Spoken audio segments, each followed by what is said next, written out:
Let's get into it. Top of the agenda. The Sydney team was proving hard to crack for legend and former captain Luke Parker. He was at Frankston instead of at the SCG for Friday night footy, and that's where it all went awry.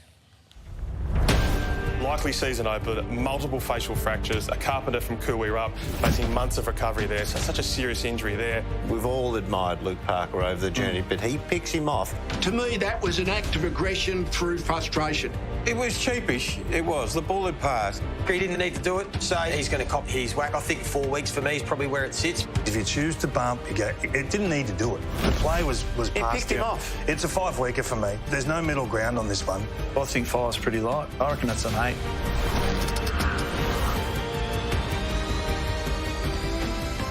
It's a new environment which is captured in the voices of the former players, particularly there. David Zita's on duty, the VFL Tribunal tonight. David, hello. Hello, Jared. Hello, Robbo. How has this case proceeded so far? Well, we're getting towards the pointy end of it at the moment. So it started with Luke Parker pleading guilty to all aspects of the charge. So careless conduct with severe impact and high contact on Josh Smith. The only matter in question here is the sanction. Now, the VFL wants a sanction of 6 matches and the Sydney Swans want a sanction of the base 4-match sanction at most. They say exceptional and compelling circumstances should apply in this case, that being Luke Parker's exemplary record with just 1 suspension to this point from his 14 seasons prior to this incident with Josh Smith. And they also showed some GPS data that says Parker slowed to the point of a slow walk before impact. Parker has only been suspended, as we said, once in his career before this incident. Now, Josh Smith was concussed. He sustained multiple fractures to his eye socket and cheekbone, and he will undergo surgery when he is able. He's expected to miss 6 to 8 weeks. Parker says, "My teammate got to the ball first. He poked the ball past me. I thought I'd put on a block to give my teammate extra space."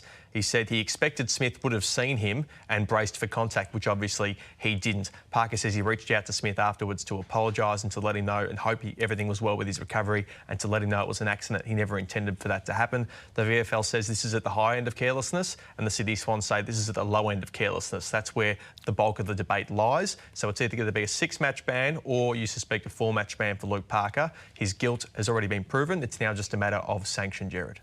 Yeah, so that's a heavy suspension, whichever way it lands. It is worth, just once it was said, knocked unconscious, suffered concussion, sustained multiple fractures to his eye socket and cheekbone, will undergo surgery when able, and 6 to 8 weeks, and not just from a football perspective, but a life perspective as well. So that's gone completely wrong. No, it has, and they're what you call car crash injuries, aren't they? And they won't like it.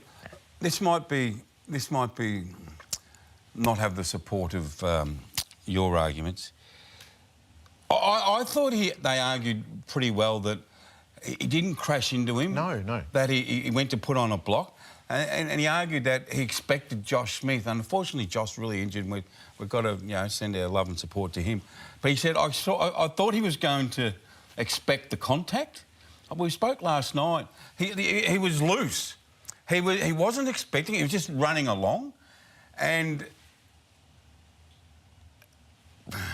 should he have done it? Maybe not, but should he have been more aware that it might have been coming? I'm not trying to victim blame here, but, it's a 360 sport. You've got to be able to protect yourself. And the argument then, which really stacks up, suspended once in 14 years? If we're going to invoke, do we still have a good bloke? No, I think once you're suspended once, but it is worth keeping in mind. So you're not a good bloke. So I think the deceleration, where I'll differ from some of the commentary, he didn't pick him off. He went to block him to Shepherd, and it's gone completely wrong. And Parker is culpable for it. That's different in my opinion. Yeah. Now maybe the former players are better to judge this because they've been out there. So, but I personally, I don't think he picked him off. I think he's the block. He is 100% culpable for it. And he's going to pay a big price for it. That's a bit different to I think some of what's been put forward. I think it's unfortunate, terribly unfortunate the injuries, terribly. But I would think that 4 weeks would be sufficient, Jared. Like, if he didn't get hurt, he'd be out for one week. If he didn't get hurt. And now, because of the injuries, he's out for 4. People argue, is it the action or is it the injuries sustained? And if he goes for 6 weeks, it's certainly the injuries sustained. I called it cheapish.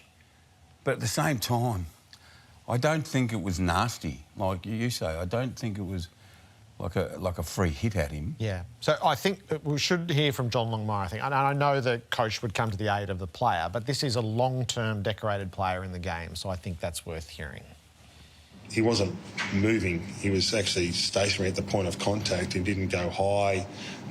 Unfortunately, it didn't work out the way that he probably intended it to do. I mean, he's not a player with any malice in him at all. He plays hard, tough football. He just went to block a player. It didn't work out well. He actually hit the back of his head. The damage was done on the back of Luke's head. So, unfortunately, it ended the way it did, and we really feel for Josh and the Frankston players because it impacted them as well. So it's a big suspension coming, and we'll have that for you when it arrives. Luke Parker's in a tight spot tonight, Toby. We're just sort of thinking through. So we don't think there's malice in this. It's just a moment that goes wrong, and what that sick feeling is like. So the player is badly injured, but for Luke, who's tooth and nail trying to get back into the Sydney side and now knows that he's going to be on the sidelines for a stint.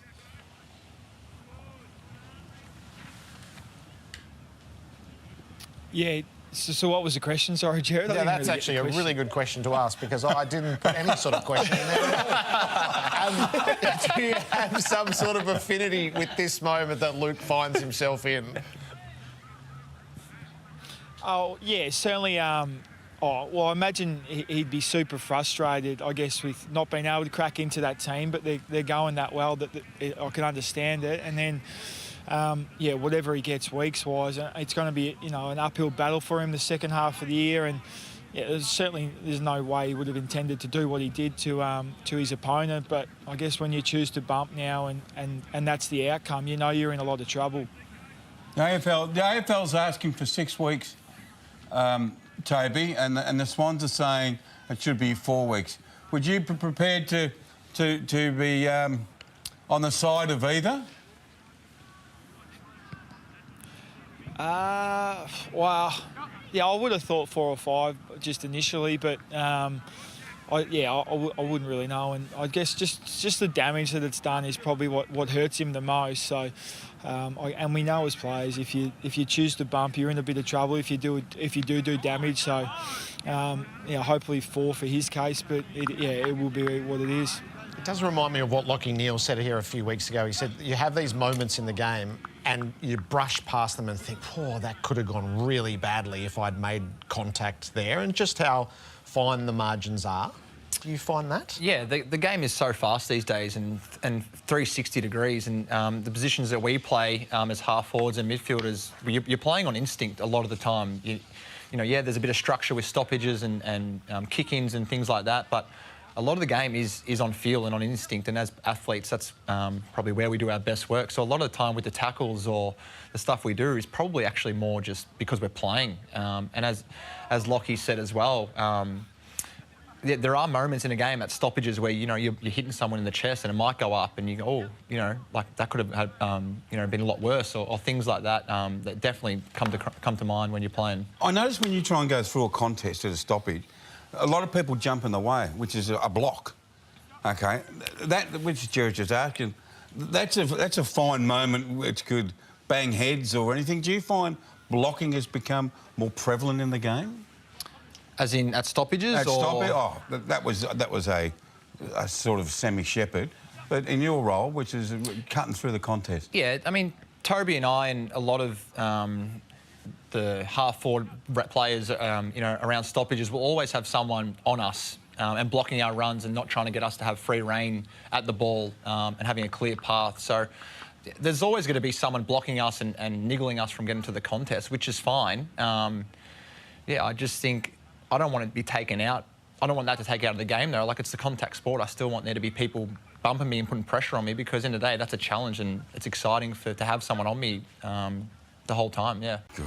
Tribunal, VFL's back. David Zita, how has it landed? It has landed with a 6-week suspension for Luke Parker. So the VFL's wish was granted in the end. So this was not at the lower end of carelessness, as the Swans tried to argue. It was at the higher end of carelessness in the VFL Tribunal's words. Parker breached his duty of care. He accepted he had alternative actions that he could have taken rather than bump. That's what the Tribunal noted in its findings. The VFL Tribunal does not agree that exceptional and compelling circumstances apply. It did note that he had had 9 sanctions already across his career. He does not qualify as someone with exemplary history. So as a result, it is a 6-match ban for Luke Parker, not available for selection until at least round 17.